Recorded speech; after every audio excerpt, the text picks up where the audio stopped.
বিজয় দিবস সর্বজনীনভাবে উদযাপনের জন্য কনসার্ট আয়োজন করছে সবার আগে বাংলাদেশ নামের সংগঠন।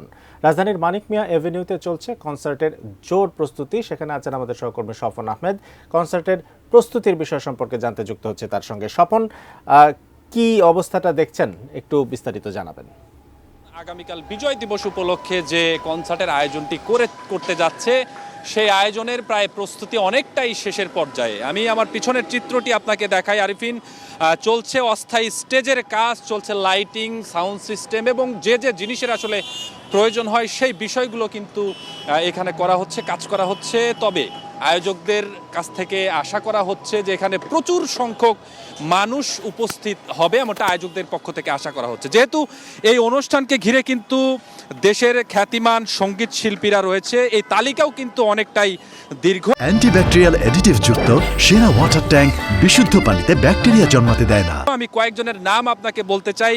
আগামীকালকের এই অনুষ্ঠানে কনসার্টে থাকছেন সৈয়দ আব্দুল হাদি, খুরশিদ আলম, কনক চাপা, সঙ্গীত শিল্পী বেবি নাজদিন, মনির খান, কনা, ইমরান, প্রীতম, মৌসুমী ও জেফার। এছাড়াও ব্যান্ড দলের মধ্যে থাকছে Nagar Baul, different touch, arcs, sols, শিরোনামহীন, আর্টসেল, অ্যাভয়েড, রাফা ও সোনার বাংলা সার্কেট সহ আরও নামি দামি সব ব্যান্ডের পরিবেশনায় আগামীকালকেই অনুষ্ঠিত হবে এই বিশাল কনসার্ট।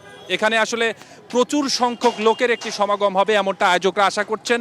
তবে এই আয়োজনকে ঘিরে মানিক মিয়া এভিনিউয়ের সামনের যে সড়ক, অর্থাৎ যেখানে এই অনুষ্ঠানটা সম্পন্ন হবে আগামীকাল 1:30 থেকে শুরু হবে, এই সড়কটিতে কিন্তু এক লেন লাইন গাড়ি চলাচল কিন্তু একেবারেই বন্ধ থাকবে। তবে পাশেই যে আরেকটি লেন রয়েছে সেখানে কিন্তু গাড়ি চলাচল অব্যাহত থাকবে। তবে আয়োজকদের আশা অনুযায়ী যত পরিমাণ লোক আসলে এখানে উপস্থিত হবে, তবে নির্দ্বিধায় এটি বলা যায় যে আগামীকাল এই পুরোটি সড়কই আসলে ব্লক হয়ে যাবে, এমনটা আশা করছেন এই আয়োজকরা। তবে এই বিষয়ে যেহেতু আগামীকাল বিশাল একটি মানুষের সমাগম এখানে হবে, এ বিষয়ে কিন্তু এই কোনো ধরনের যেন অপ্রীতিকর ঘটনা না ঘটে সেজন্য কিন্তু আজকে থেকেই আইন শৃঙ্খলা বাহিনী এখানে অবস্থান করছেন। পাশাপাশি আগামীকালকেও তাদের এই টহল বা তাদের এই উপস্থিতি আরও বাড়ানো হবে বলে আইন শৃঙ্খলা বাহিনীর পক্ষ থেকে আমাদেরকে জানানো হয়েছে। তবে আপনি জানেন যে সবার আগে বাংলাদেশ, এটি তারা এই কনসার্টটি করার মূল যে উদ্দেশ্য সেটি হচ্ছে যে সার্বজনীন মানুষের একটি সম্মেলন, অর্থাৎ সম্মতি, যারা এখানে উপস্থিত হবেন